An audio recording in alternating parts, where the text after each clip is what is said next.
Okay,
start na.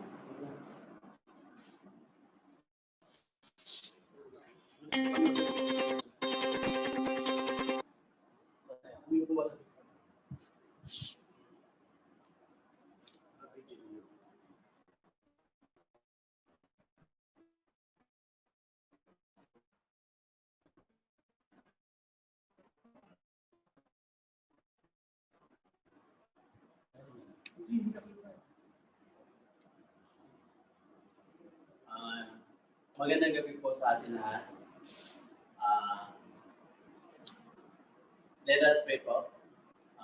Our most gracious and heavenly Father and God, Lord, salamat Father and God sa gabi ito Father and God, na kami po Father and God na umawit sa iyo Father and God. Lord, samahan niyo po kami Father and God sa gabi ito Father and God, sa aming fellowship Father and God na ikaw lamang ang aming pupurihin Father and God. Lord, salamat Father and God. Even though Father and God, busy po kami sa aming mga gawain, but we still Father and God na nandito Father and God na para mayakap ka namin Father and God. Lord, binabalik namin ang dumog ni Maya sa iyong tungan na sa Jesus. Amen.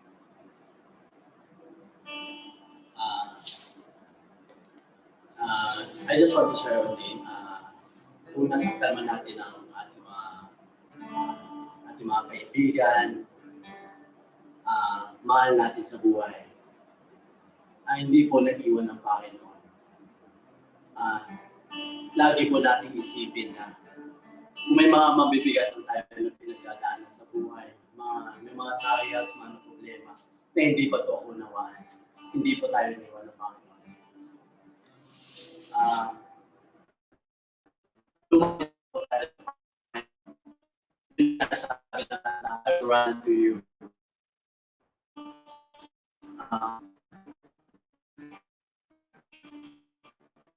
I will run to you. Amazing to us. God is so perfect to us. Isurrender po natin ang ating mga kabigatan. Isurrender po natin yung mga problema sa Kanya. Let us say, I will run to you.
Till I see your face, oh, let me live in the glory of your gracious Lord.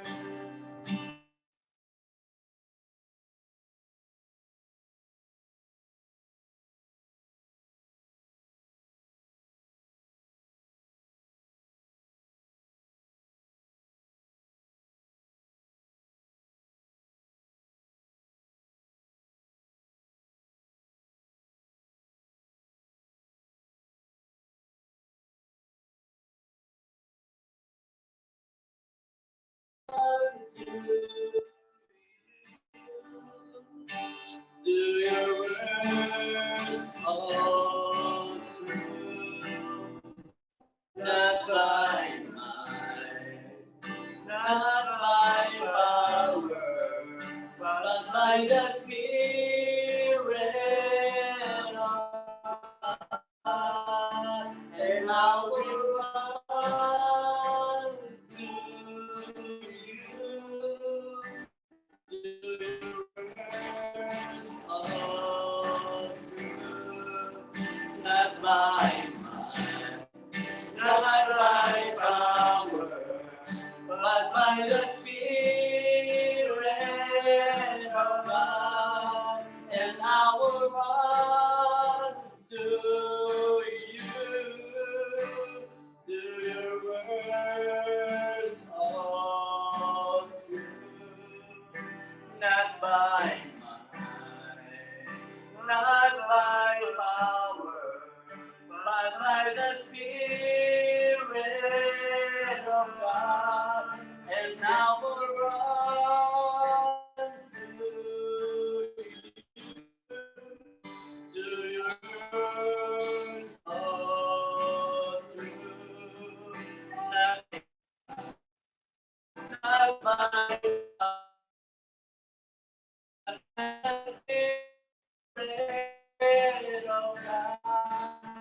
Yes, I will run to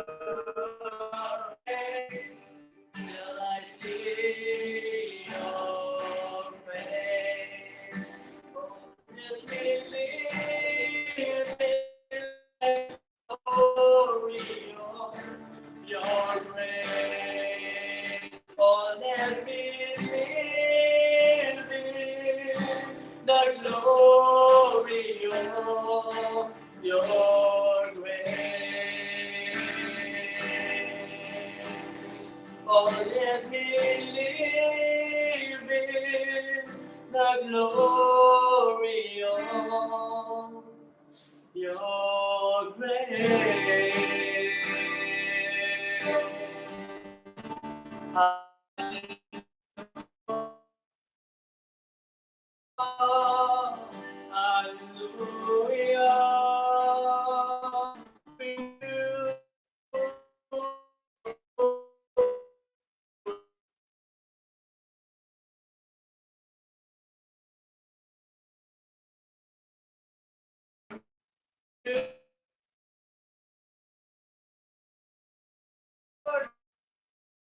Let's worship God.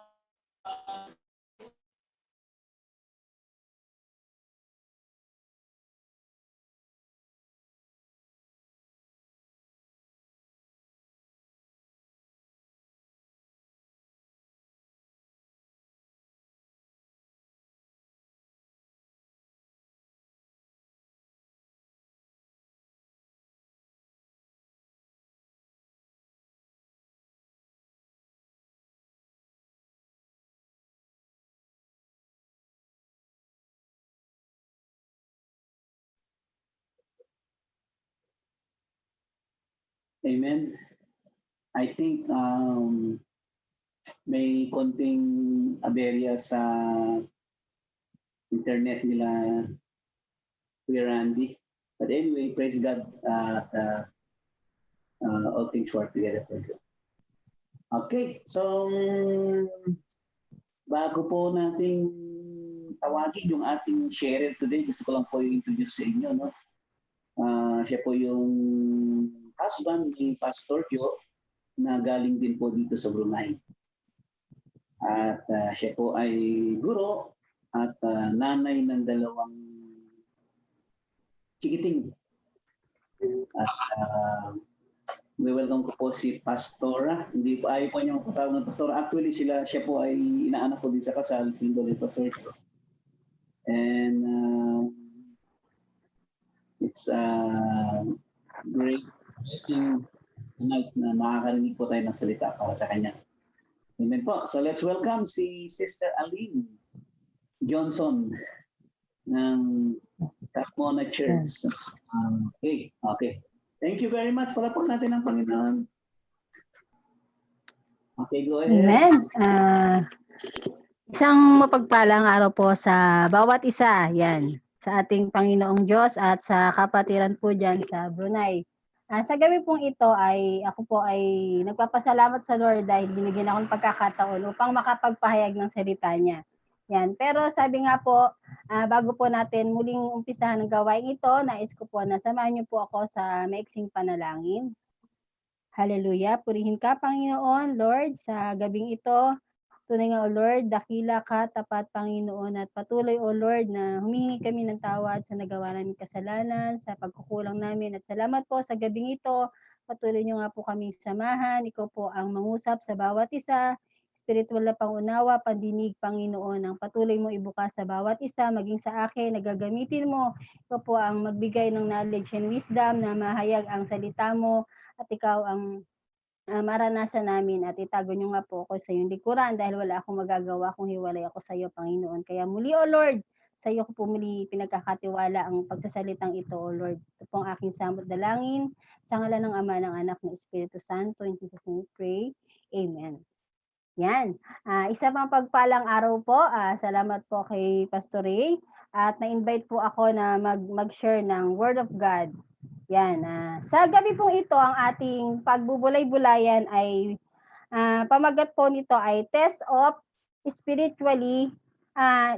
spiritual maturity.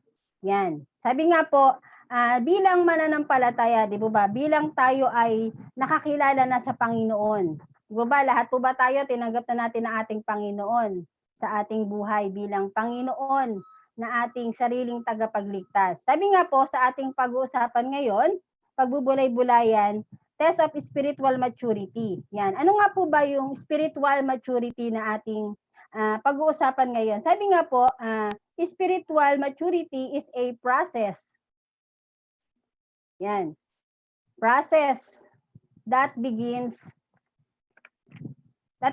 when a person accepts Jesus Christ as Savior. Yan. Sabi nga po, ang spiritual maturity nating mananampalataya ay isang process. Nagsisimula ito once na tinanggap natin ang ating Panginoong Diyos sa ating buhay at pinapasok sa ating puso bilang tagapagligtas o Panginoon ng ating buhay.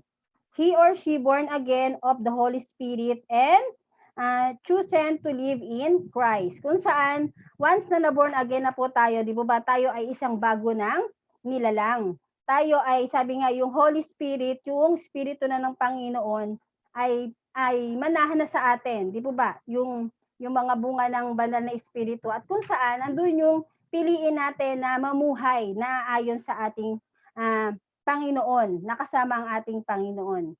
Yan. Sabi nga po, God's will is for every person to experience growth and maturity as a follower of Christ. Kasi di ba, kalooban ng Panginoon bilang tayo ay nakakilala na sa Kanya, bilang mananampalataya na ay dapat maranasin yung growth and maturity bilang tagasunod niya, follower ng ating Panginoon. Kasi di ba bilang follower, meron dapat nasa unahan. At dapat ang nasa unahan natin ang ating Panginoon. Tayo ang susunod sa Kanya. Hindi ang Panginoon ang susunod sa atin. Di ba? Sabi nga po doon, spiritual maturity, kalooban nyo na Panginoon para sa atin na maranasan natin habang tayo ay tumatagal sa ating buhay mananampalataya. Diba? Yung growth and maturity as a follower of Christ dapat maranasan natin at dapat maging goal natin bilang mananampalataya ng ating Panginoon. Sabi nga po, maturity is not based on age. Kasi di ba yung iba, sinusukat ang maturity sa edad ng isang tao. Minsan sa panlabas na kaanyuan. Di ba? Achievement or academics. Doon sa mga nakakamit niya, na-achieve niya sa buhay niya, o kung gaano siya katalino, di ba? Kung sa amang larangan. Pero sabi nga po, ang maturity ay hindi siya nakabase sa iyong edad o sa mga appearance, achievement, and academics. Yan. Maturity is determined by attitude. Kasi di ba, it is your attitude that impact your character. Yung ating mga pag-uugali, kasi di ba malaking impact yon sa ating pagkatao. Kasi di ba kung ano yung pag-uugali natin, yun ang nagre-reflect o yun ang nakikita sa ating pagkatao. Kasi di ba bilang mananampalataya po, di ba as a follower of God, sabi nga po tayo yung representative ng Panginoon. Paano mo ba ipinapakita ang Panginoon sa buhay mo, sa attitude mo, sa character mo? Di ba? Tayo ang kanyang representative. Kaya sa ating attitude, sa ating character, makita sa buhay natin, sa kilos natin. Hindi ka pa man magsalita, nakikita na ang Panginoon sa ating buhay. Kasi part yan ng maturity bilang mananampalataya. Mag-mature ka bilang mananampalataya ng ating Panginoon. Sabi nga po, without commitment to spiritual maturity in relationship, we cannot truly fulfill Christ's command. Kung wala tayong commitment, wala tayong pangako, wala tayong bibitawang pangako sa ating Panginoon, wala tayong goal na magkaroon ng spiritual maturity, yung lumago yung ating relasyon sa Panginoon. Di ba? Kasi sabi nga po, huwag tayong manatiling bata. Kasi di ba, alam niyo po yung halaman na hindi lumalago, yung halamang bonsai. Huwag tayong maging bonsai Christian, di ba? Na habang tumatagal tayo dapat sa Panginoon, nag-grow tayo, nagmamature tayo. Di ba? We cannot truly fulfill Christ's command. Hindi natin matutupad yung command ng Panginoon kung tayo ay nananatiling bata. Kasi sa tagal mo ng mananampalataya, dapat nakikita yung paglago, nakikita yung maturity sa yung paglakad, pagsunod sa Panginoon. Kailangan, number 1 po, yung commitment mo. Kasi kapag may commitment ka sa Lord, yung relasyon mo sa Kanya, mauunawaan natin kung ano yung spiritual maturity na kailangan natin ma-experience bilang mananampalataya na. Kasi di ba, tayo ay anak na ng Panginoon. Sabi nga, born again na tayo, wala na yung dati. Di ba? Kailangan natin mag-mature, hindi manatili tayong bata sa ating pananampalataya. Yan. Test of spiritual maturity. Yan. Meron po akong 5. Yan. Number 1 po, test of spiritual maturity. How do you handle problems? Yan po ang test sa ating spiritual maturity. Paano ba tayo mag-handle ng ating mga problems? Di ba? Mga trials, mga struggle, mga battle. Di ba? Being a spiritual maturity, a mature person is positive under pressure. Di ba? Kasi di ba, kung tayo ay spiritual mature na, andun na, may problema man tayo, maging positive pa rin tayo. Sabi nga, optimistic person. Na sa kabila ng ating mga battle, mga problem, trials, andun pa rin yung positive pa rin tayo. Kasi bakit tayo kailangan maging optimistic?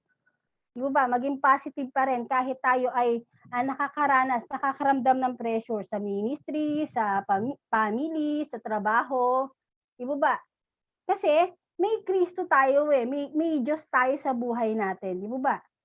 Kasi kung dati, nung wala kang Kristo, wala kang Diyos, andun yung pressure ka sa kaunting bagay, maliit na bagay, di ba? Pero dahil may Kristo na tayo, may Diyos na tayo, bilang andun yung mature ka na spiritually, nahahandle mo na ng tama yung problems, yung trials. Di ba? Yung positive lang lagi. Kasi alam natin na may Diyos na may control ng lahat ng bagay. Kasi hindi natin control ang lahat ng bagay. Si Lord lang. Ang lakas natin, ang dunong natin may limitation. Pero ang Lord, walang limitation yung kanyang kayang gawin. Positive lang. Sabi nga po, mature person is positive under pressure. Maraming ka mang inaalala, di ba? Nape-pressure ka man sa buhay mo, kung ano na ba ang future mo, kung ano ba, lalo na ngayon, di ba, pandemic. Pero sabi nga po, lahat ng bagay inaalaw ng Panginoon para sa ikabubuti natin. Di ba? Sabi nga po sa Santiago, chapter 1, yan. Chapter 1, verses 2 to 3, magalak sa pagsubok. Yan, mga kapatid, magalak kayo kapag kayo dumaranas ng iba't ibang uri ng pagsubok. Dapat ninyong malaman, magiging matatag ang pananampalataya sa pamamagitan ng mga pagsubok. Kasi di ba, bilang tao sa sanlibutang ito, di ba, napakahirap magalak kapag ikaw ay nasa pagsubok, nasa lugmokang sitwasyon. Pero sabi nga ng Panginoon sa salita niya, magalak tayo. Bakit? Bakit sinabi o ni-remind tayo ng Lord na kailangan natin magalak? Kasi doon susubukin kung gaano tayo katatag. Doon tayo patatatagin ng Panginoon. Di ba? Kasi yun ang nagiging way ng Panginoon na mas makilala natin siya. Mas mag-depend tayo sa Panginoon. Di ba? Kung kasi hindi tayo magde-depend sa ating Panginoon, di ba? Lalo tayong makakaramdam ng pressure. Di ba? Kaya sabi nga magalak kasi dumanas man tayo ng pagsubok, yung kagalakan na mula sa Panginoon, hindi yun masusukat na ating napagdadaanan. Kasi di ba, minsan, kaya daw minsan nagiging blurred yung ating paningin sa Panginoon, kasi nakapokus tayo sa problem Kaya nagiging blurred, nagiging malabo yung tingin natin sa Panginoon. Pero, pag namamagnify natin ang Panginoon, kahit anong bigat na pagsubok, matataas makikita natin ang Panginoon. Di ba? Dahil sa pagsubok, doon tayo tatatag. Doon natin ma-exercise yung ating faith sa Panginoon. Tignan ko nga kung kumbaga, andun yung sitwasyon na susubukin yung ating pananampalataya. Pananampalataya, kung tunay nga. Di ba? Sa pamamagitan ng pagsubok, matetest yung ating spiritual life. Yan. Sabi nga po, i-exercise natin yung ating faith. Huwag natin i-magnify yung problema.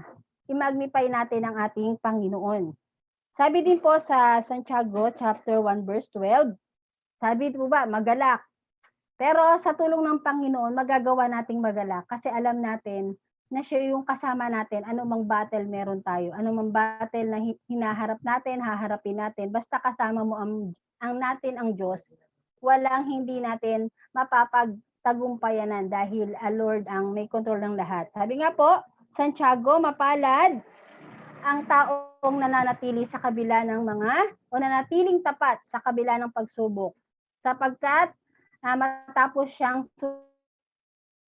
subukin, tatanggap siya ng gantimpala na buhay. Yan. Kasi di ba, sa ating mananampalataya, mapalad tayo kapag tayo ay dumadanas ng pagsubok. Bakit po kaya sinasabing mapalad? Kasi, sabi nga po, kapag tayo dumadanas ng iba't ibang pagsubok, malaki yung tiwala sa atin ng Panginoon. Kasi di ba, walang iaalaw ang Panginoon na sitwasyon na masasalubong natin na alam niyang hindi natin kaya. Di ba? Alam ng Lord yung kakayanan natin. Alam ng Lord kung kailan tayo ire-rescue niya. Di ba? Pero sabi nga po, mapalad tayo basta manatiling tayong tapat sa Panginoon. Huwag tayong bibitaw. Kasi pag bumitaw tayo, lalo tayong malulugmok, di ba? Lalo sa halip na pagsubok ang mawala, baka tayo ang mawala sa Panginoon. Di ba? Sabi nga po, pag may pinagdaraanan tayo, huwag tayong nagpa-parking. Di ba? Pag may pinagdaraanan, di ba? Huwag tayong pa-parkingan. Pansamantala lang. Sabi nga po, ang problema, temporary lang po yan. Pero ang pangako ng Diyos, permanent na po yan. Kasi di ba may pangako ang Panginoon, hindi tayo iiwanin, pababayaan man. Di ba? Sa anumang sitwasyon ng ating buhay, tayo ay laging nakatingin sa atin ng Panginoon. Di ba? Yan. Kasi kapag tayo ay natiling tapat hanggang wakas, di ba? Tayo ay, sabi nga po sa Biblia, tayo ay maliligtas. Di ba? Paano natin makakamit yung final, di ba, na gusto natin marating kung sa pagsubok tayo ay hihinto. Di ba? Manatili tayong tapat sa pagsubok, di ba? Upang makamit natin yung pangako ng Panginoon. Gantimpala na buhay. Ano ba yung buhay na yon? Buhay na walang hanggan, na ipinangako ng Panginoon sa mga umiibig sa Kanya. Mahal po ba natin ang Panginoon? Kung mahal po natin ang Panginoon, huwag natin siyang iiwanan. Kasi kahit kailan hindi niya tayo iniwanan. May time na parang malayo ang Lord, di ba? Parang wala, pero hindi niya tayo iiwan. Hindi niya tayo bibitawan. Yan. Number 2. Yan po una.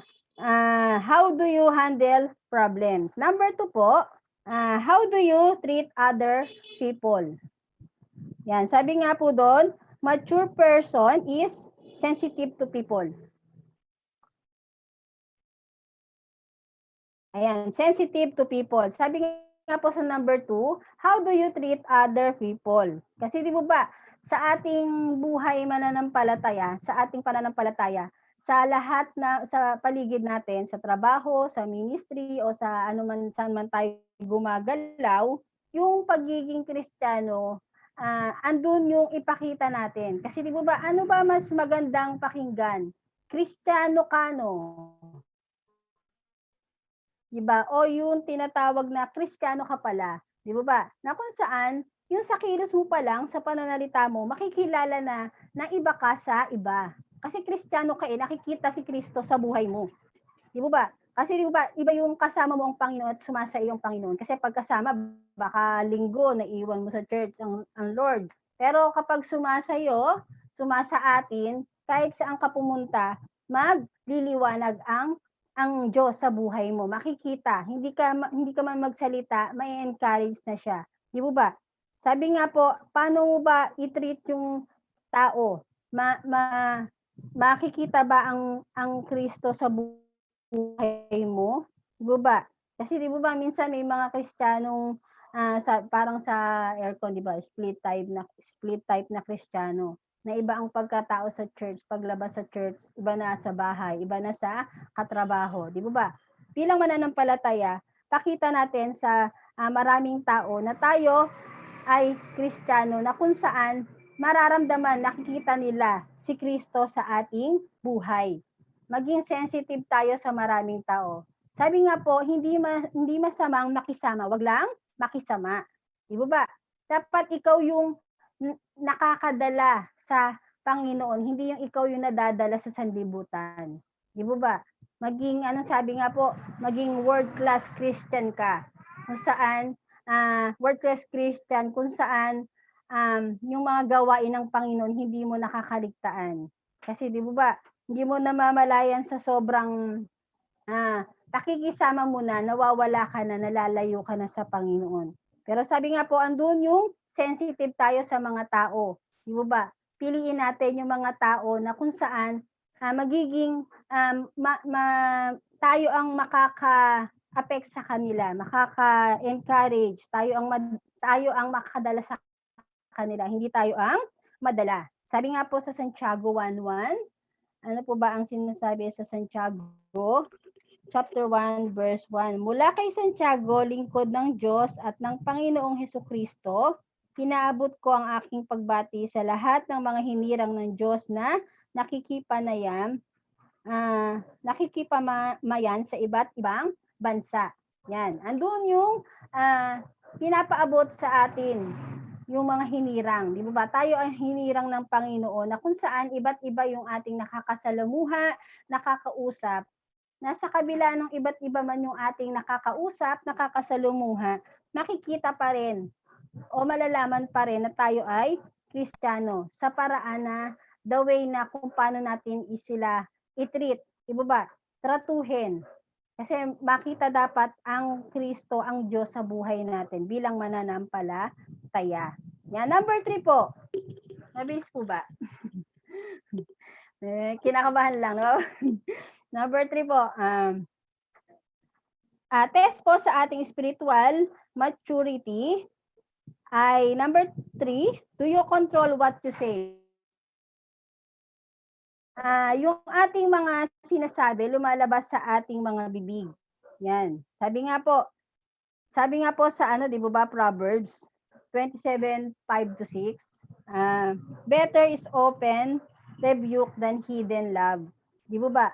Sabi nga po, do you control what you say? Kasi bilang mananampalataya, andun na yung gusto natin ituwid yung ating kapananampalataya, di ba? Pero sometimes, kahit andun yung gusto nating isilang ituwid o itama, depende pa rin yung sa approach, di ba? Kasi kung gusto mo siyang itama, mali yung approach mo, alam natin, o yung motibo ng puso mo na andun yung gusto mo siya itama, lumalim sa Panginoon, lumago, pero mali yung approach mo, hindi niya mararamdaman yung pag-ibig na gusto mong iparating sa kanya, di ba? Na kung saan, mature person has mastered his or her mouth. Di ba? Sa bawat salita na lalabas sa bibig mo, andun yung mararamdaman ng iko-correct mo na kapatid o sino mang tao, yung gusto mong iparamdam sa kanya o itama sa pamamagitan ng tamang approach, di ba? Para maramdaman niya yung pag-ibig na sinasabi mo na gusto mo siyang itama, di ba? Yan, sabi nga po, maging sensitive tayo, di ba? Yung ating mga pananalita, gawin natin o isalita natin sa tamang kapamaraanan para maramdaman ng tao o nung ating mga kapatid yung ating nais na itama sa kanya. Sabi nga po sa Santiago chapter 3, verse 2, tayong lahat ay nagkakamali sa iba't ibang paraan. Ang sino mang hindi nagkakamali sa kanyang pananalita ay isang taong ganap at marunong magpigil sa sarili. Di ba? Kasi sabi nga po, walang taong perpekto, di ba? Lahat tayo nagkakamali sa iba't ibang paraan, minsan sinasadya man o hindi. Pero sabi nga po, ang sino mang hindi nagkakamali sa kanyang pananalita, isang taong ganap, marunong magpigil. Kasi di ba, bilang mananampalataya, sabi nga po, matetes minsan yung ating pananalita. Di ba? Na kung saan andun yung marunong tayong magpigil sa ating salita na kahit galit ka na alam mong hindi makakatulong dun sa kapwa mo. Sabi nga po, kung wala kang salita, di ba? Kasi di ba, nagkakamali tayo sa iba't ibang paraan sa ating pananalita. Tayo yung may control yung ating sasabihin, yung salitang lalabas sa ating bibig, di ba? Kaya, ang mature person, sabi nga, master his or her mouth. Di ba? Kaya niyang kontrolin, kaya niyang pigilin yung bawat salitang lalabas sa bibig niya para sa ikabubuti ng kanyang kapatid, ng kanyang kapananampalataya o sino mang tao na kanyang pagsasabihan. Di ba? Number 4 po, ano po pa ba yung test sa ating spiritual maturity?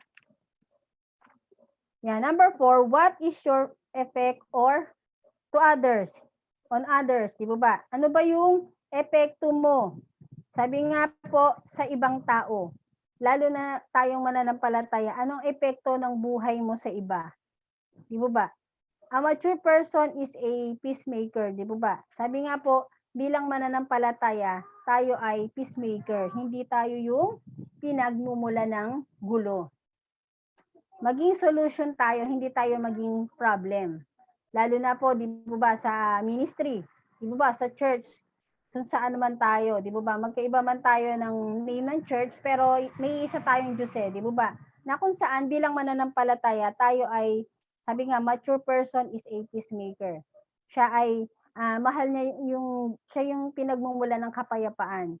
Siya yung tagapamagitan para magkasundo ang kapwa mananampalataya. Hindi yung siya yung nagiging way para mag-away. Diba? What is your effect on others? Impact mo sa ibang tao as a Christian. Di ba? Sabi nga po, bilang tao, di ba, hindi lang mahalaga yung life duration o yung haba ng buhay mo. Mahalaga din po yung, sabi nga po, yung life donation. Ano ba yung naging impact ng buhay mo sa kapwa mo? Di ba? Kasi minsan po, kapag minsan may ina-attenan, nung wala pang pandemic, pag may ina-attenan kaming, sharing lang po ako kaprasa. Yan. Pag may ina-attenan kaming mga burial, minsan andun sa isip ko na, paano kaya pag pero ako lang naman, sa isip ko lang naman. Paano kaya pag ako ang nakahiga doon, marami kayong pupunta, marami kayang magsasalita o iiyak. Di ba? Minsan, sabi nga po, andun yung hindi lang importante yung life duration, yung haba ng buhay mo. Importante din yung life donation mo. Ano ba yung naging bahagi mo sa maraming tao? Naging bahagi ng buhay mo sa kanila. Diba? Paano ka ba ginamit ng Panginoon sa buhay nila bilang mananampalataya para makakilala sila, para mapalakas sila? O ginagamit ka para ma-discourage sila? Di ba? Pero sabi nga, bilang mananampalataya, maging encouragement tayo, hindi tayo maging discouragement sa bawat isa. Kasi bawat isa nga po daw sa atin, bawat isa po sa atin ay makakatulong sa paglago ng bawat isa. Kasi walang nabubuhay, sabi nga sa mundong ito, sa sarili lang. Kailangan natin ang isa't isa. Yan, sabi nga po, ano yung epekto ng buhay mo sa iba? What is your effect on others? Impact mo sa buhay. Di ba? Sa bawat isa, di ba? Pag may Sunday service, makikita mo si sister, si brother, ganun. Di ba? Makikita mo pa lang yung kanyang muka, lalakas ka na. Di ba? Nakikita mo pa lang yung kanyang, marinig mo pa lang yung boses niya. Di ba? Mabubuhayan ka na. Kasi nagiging kalakasan ka niya, di ba? Di ba mas maganda yon na nagiging ano ka, resource ng kanyang kalakasan spiritually. Di ba? Sabi nga po sa Santiago, Santiago chapter 4 verse 1, yan, saan nanggaling ang iyong mga alitan at pag-aaway? Hindi ba't nagmumula iyan sa mga pagnanasang naglalaban-laban sa inyong kalooban? Yan. Kasi di ba, bilang mature person, natetest yung ating spiritual maturity. Andun yung, sabi nga po, hindi nawawala yung misunderstanding, di ba? Yung hindi pagkakaunawaan. Di ba? Kasi minsan yun yung nagpapatibay ng relasyon ng bawat isa. Minsan sa ministry, di ba? Sa ministry na pinagkatiwala po ng Lord, may na-experience din kami, di ba? Na kung saan ginamit ang, siyempre, most of the time talaga, pastor ang ginagamit, di ba? Para maging tagapamagitan. Maraming sitwasyon na sabi nga po, yung pag-aaway-away, alitan, minsan yun yung nagiging hindrances. Although, andun yung nagiging way siya para lumago tayo, tumatag yung ating relasyon, di ba? Sa Panginoon o sa bawat isa. Minsan, kapag sabi nga po, pag hindi ka aware, hindi ka sensitive dun sa sitwasyon, sa ministry, hindi mo alam kung paano mo aayusin. Sabi nga po, andun yung yung lalabas yung pagiging immature mo, di ba, bilang Kristiyano. Pero sabi nga po, kasi di ba, yung katulad dun kanina, bilang tinanggap na si Kristo ang Diyos sa buhay natin bilang sariling tagapagligtas, di ba? Andun yung nasa atin na yung ng Lord, yung wala na yung dati natin. Kung dati pala away tayo, inggit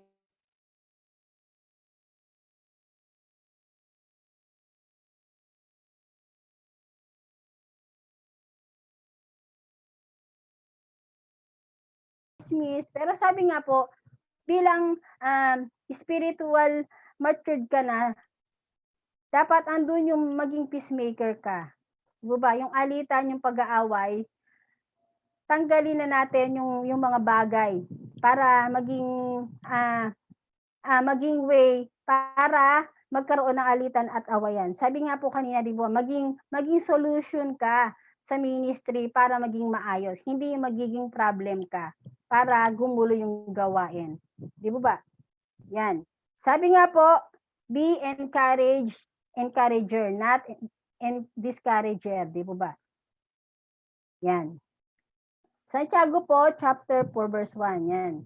Sabi nga po, kung ano man yung pinagmumulan ng alitan, pag-aaway, kalimutan na natin. Kasi minsan yun yung wrong motive mo. Di ba? Naging hindrances yan din yan para hindi mo maramdaman. Maramdaman si Lord sa buhay mo. Para hindi mo ma-enjoy yung ministry.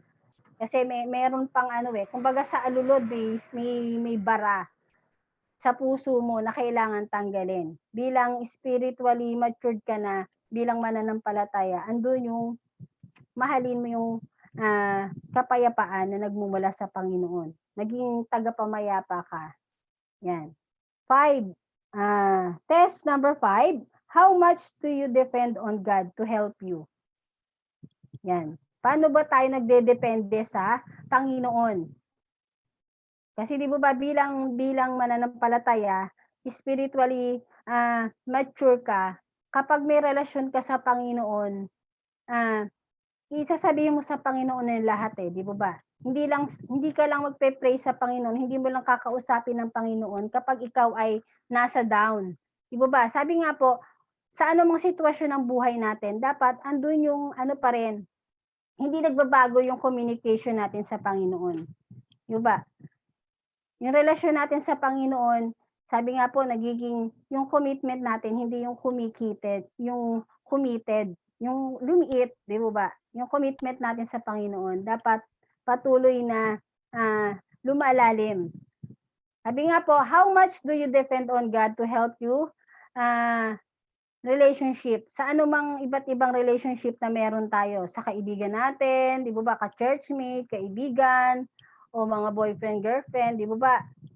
Andun yung, sabi nga po, mag-depend tayo sa Panginoon. Kasi kasabi nga po, kapag tama o yung maayos yung relasyon natin sa Panginoon, magfa-follow yung lahat ng relasyon natin sa mga nakapaligid sa atin. Di ba? Mature person is a prayerful person. Kasi di ba, kapag matured ka na, andun yung pakikimag-communicate mo sa Panginoon. Kasi di ba sabi nga po, ang prayer para yung hininga. Kasi di ba pag wala tayong hininga, di ba hindi na tayo buhay sa mundong ito, sa sanlibutan ito. Ganon din ang prayer. Anuhin nating hininga natin sa ating buhay mananampalataya. Kasi di ba, yun yung nagbibigay ng lakas sa atin eh. Di ba? Sabi nga po sa ating pananalangin, sabi nga po, ang prayer is the backbone, lalo na sa ministry, di ba? Siya yung backbone ng ministry. Ano man yung papanalangin mo sa Panginoon, huwag mong kakalimutan yung ministry, yung pakikipag-usap natin sa Panginoon ay dapat andun pa rin kasi magde-depend tayo sa sasabihin sa atin ng Panginoon. Kasi sa pamamagitan ng pakikipag-communicate natin sa Kanya, bibigyan niya tayo ng knowledge and wisdom. Paano natin i-handle ang mga pressure, di ba, mga trials, mga problems sa ating buhay. Yan. Kasi di ba ngayon, uso ngayon yung TikTok. Sino po nagti-TikTok dyan? Basta nagti-TikTok pa kayo. Yan. Sa ating mananampalataya, kailangan daw minsan mag-TikTok. Yan. Sabi nga po, TikTok, tiklop luhod, talk to God. Yan. Kasi di ba, kailangan andun yung minsan, ayun yung ano man yung ating gagawin, iluhod natin sa Panginoon. Sabi nga po, pag tayo may problema, wag natin dibdibin. Dapat tuhuri natin, di ba? Ihidluhod natin sa Panginoon. Itiklop natin ang ating tuhod sa ating Panginoon. Bakit natin ititiklop? Sa ating pakikipag-usap sa Kanya. Sabi nga, talk to God. Kasi di ba, mature person is a prayerful person. Sabi nga po, yun yung backbone ng ating church, di ba? Yun yung gulugod ng ating church. Fight the battle with prayer. Ano mang battle meron ka, ano mang sitwasyon meron ka, importante yung prayer. Lalo na sa ating mananampalataya. Hindi tayo exempted sa mga problems, mga trials na ating haharapin. Hindi komot Kristiyano, exempted na tayo. Minsan nga, di ba, mas doble pa. Pero, ang kaibahan lang natin, may Kristo tayo, may Diyos tayo, na alam natin na hindi tayo pababayaan. Basta mag-depend tayo sa Panginoon, hindi sa lakas natin. Di ba? Yan. Why is spiritual maturity important? Bakit nga po ba mahalaga ang spiritual maturity natin bilang mananampalataya? Sabi nga po, spiritual maturity is something that should be a priority for every Christian. Yan. Kasi bilang tayo ay na-born again na, bilang tinanggap na natin ang ating Panginoon na ating sariling tagapagligtas, tayo ay dumadako o nagpa-process na yung ating spiritual life ay nagmamatured. Kasi di ba, kung ikaw ay baby Christian, ilang taong ka ng Kristiyano, pero hindi nakikita yung paglago. Kasi yun yung maging goal natin sa ating buhay mananampalataya. Once na tinanggap natin ang Panginoon, mag-aim tayo, mag-goal tayo na mag-mature tayo. Na kung halimbawa, minsan, dati nung unang tagapakinig ka lang, di ba? Pero sabi nga po, habang tumatagal ka na sa Panginoon, magmamature tayo. Marami ng ministry tayong itry at gawin sa tulong ng ating Panginoon. Diba? Something should be priority.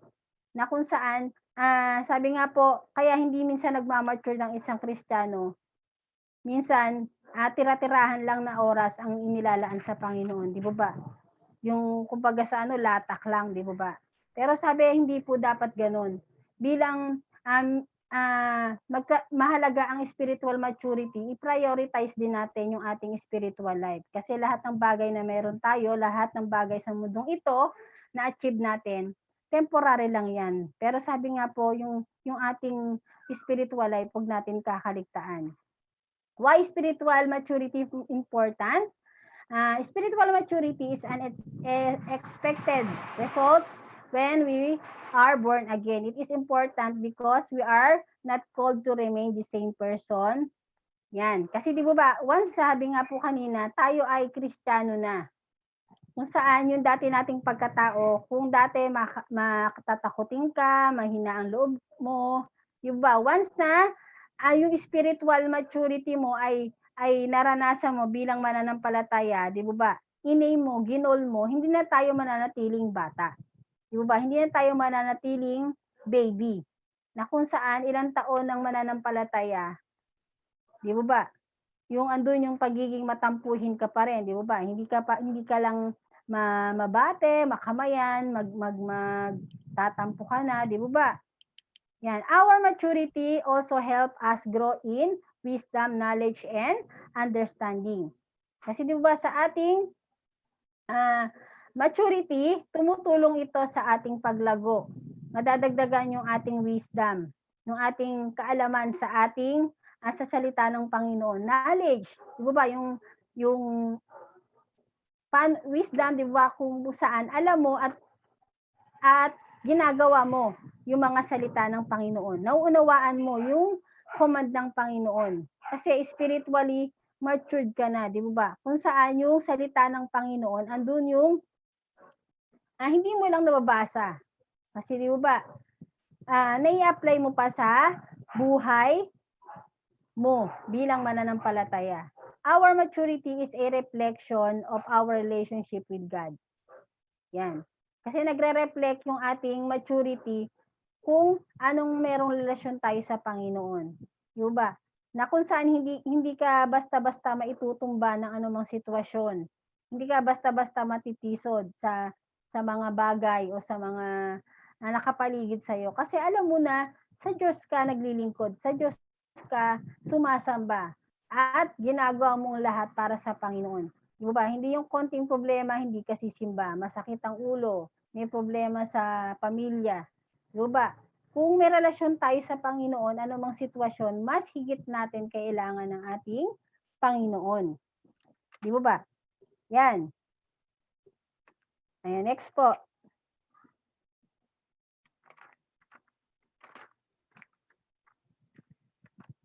How to achieve? Yan. Paano po ba natin ma-achieve yung ating spiritual maturity?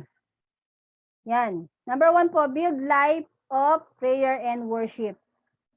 Yan. Para makamit natin yung spiritual maturity, kailangan i-build natin, patatagin natin yung ating prayer and worship sa Panginoon. Intimate relationship sa Panginoon. Diba? Kasi kapag tayo ay may intimate relationship sa ating Panginoon, i-feel niya tayo ng kanyang Holy Spirit. Di ba? Pupunuan niya tayo sa ating mga kakulangan. Kasi di ba, sa tulong ng banal na espiritu, halimbawa po ba, di ba, halimbawa, nagpe-pray ka. Minsan, kadalasan sa mga bago ganito, di ba, pag pinagpe-pray, nahihiya. Di ba, pag, magsi-CR, di ba, andun yung natatakot. Kasi, personally po, naranasan ko yan, nahihiya ako.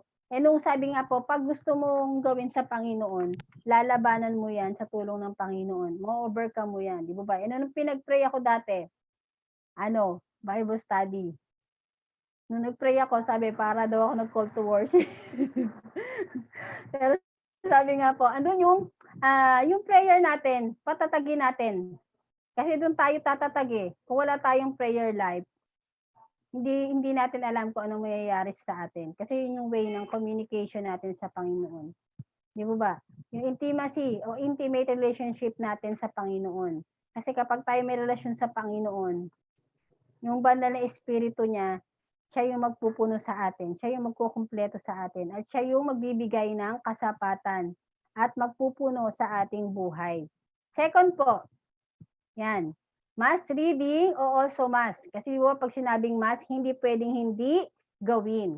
Yan, reading our Bibles and applying it to our everyday lives. Yan.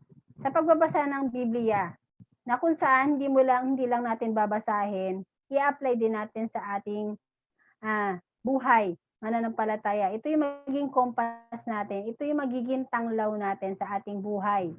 Yan. Third po, we need also congregate with a spirit-filled church family.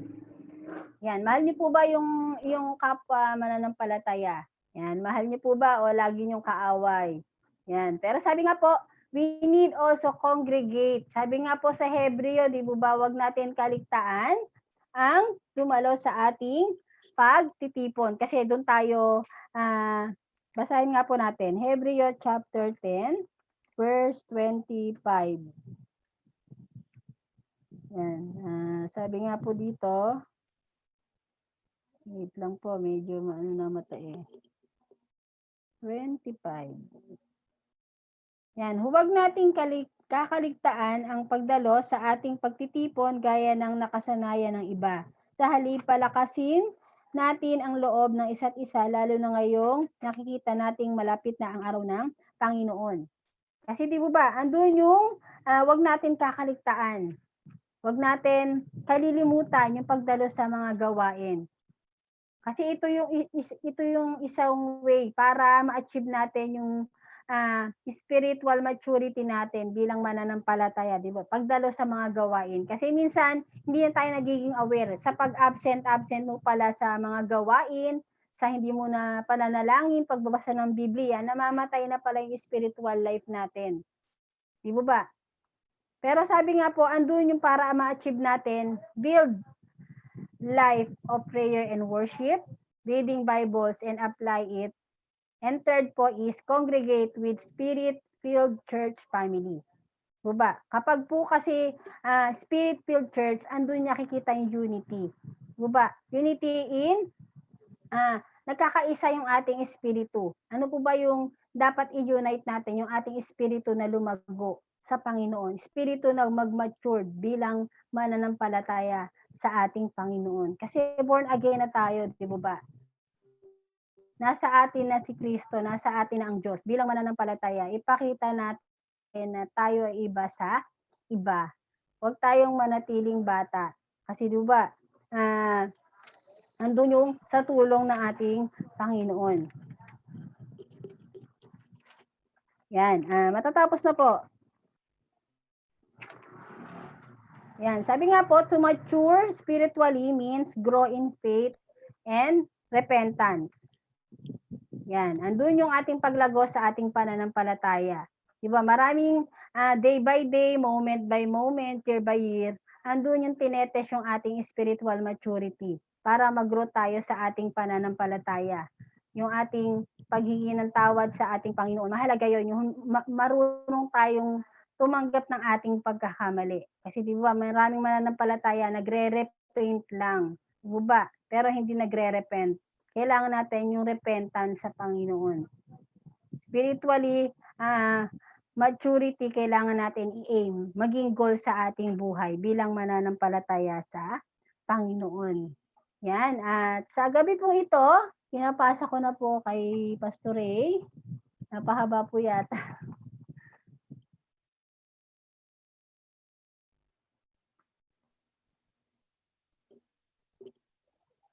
Thank you. Inaanak. Ganda ng binitawan mo, spiritual maturity. Yung matured ka sa edad, matured ka in terms of pinag-aralan sa mundo ito. Pero as far as the Bible is, the Word of God is concerned, sabi nga spiritual maturity is not reached by the passing of the years, but by obedience to the will of God. Sabi ni Oswald Chambers. So, one thing talaga nakalaban natin mga mananampalataya is tinatawag na immaturity. Kahit sabihin mong elder ka, pastor ka, anak ka ng pastor, or anak ka ng elder, or nagagamit ka na sa harap, hindi yun ang basihan para matatawag na ikaw ay spiritually mature. It depends. It more depends. Magre-reflect talaga ito sa character mo. At sa character ng bawat isa. It's always it boils down into your character. Kasi many times immaturity comes out when people are confronted with facts. Doon mo makikita ang pagka-immature ng tao kapag nakoconfront sila ng katotohanan. Kahit ako minsan, na-hurt ako kapag yung lumalabas yung pagka-immature ko eh. Hindi na tayo lalagay sa sarili ko, based sa sarili ko. Kahit sa sarili mo, huwag ganun lumayo based sa sarili mo. Every time na nakakarinig ka ng masasakit na salita against you or anumang mga salita yun, may mga pagkakataon nasasaktan ka kasi minsan yung mga sinabi doon is tatlo doon tama.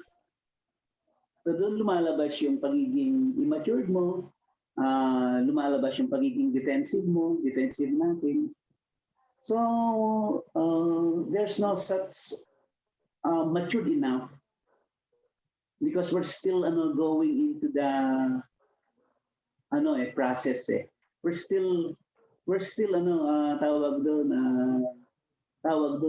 nandun pa rin talaga tayo sa proseso na inuubog ng Panginoon. At we're always willing na pahubog sa Panginoon kasi hindi porket ngayon ginamit ka ng Panginoon, matured ka na. Hindi porket magaling ka magsalita, matured ka na. Hindi yun ang basihan at katulad ng mensahe kanina ni Sister Aline, magre-reflect talaga ito sa character mo. Like for example today, are you really matured enough? Kanina meron kang hinarap na matinding pressure. Kanina merong gustong ipagawa sa iyo ang Panginoon. Are you matured enough? Or pinatulan mo yung pagiging immature mo na alam mo yung tinetes lagi ni Lord sa Bible, di ba? Si God kasi tinetes lagi niya yung character eh. Like for example, tinetes niya yung faith natin. Minsan umiiral talaga yung pagka-matured enough talaga natin eh. Parang, immature. Pagka-immaturity natin. So, just like today, the message is very good. The message is very relevant. Wala talaga tayong higit na kailangan sa buhay na ito kundi ang ating Panginoon. We need the daily grace of God in our lives. Alam nyo, na-bless ako kay Richard. Kasi siya yung taong hindi ka makarinig sa kanya ng mga salita na tumatanggi. Hindi ka rin nakarinig sa kanya ng salita na parang, hindi, 5 years ko na nakasama yan si Richard, pero parang hindi ko pa nakitang nainis yan. Hindi ko pa nakitang nainis. Minsan nga, di ba minsan, hindi nyo lang siguro minsan ako makokorek kasi Pastor, si Richard naman ang naging, parang naging, alam niyo salitang okray, inokray na naman niya si Richard. Pero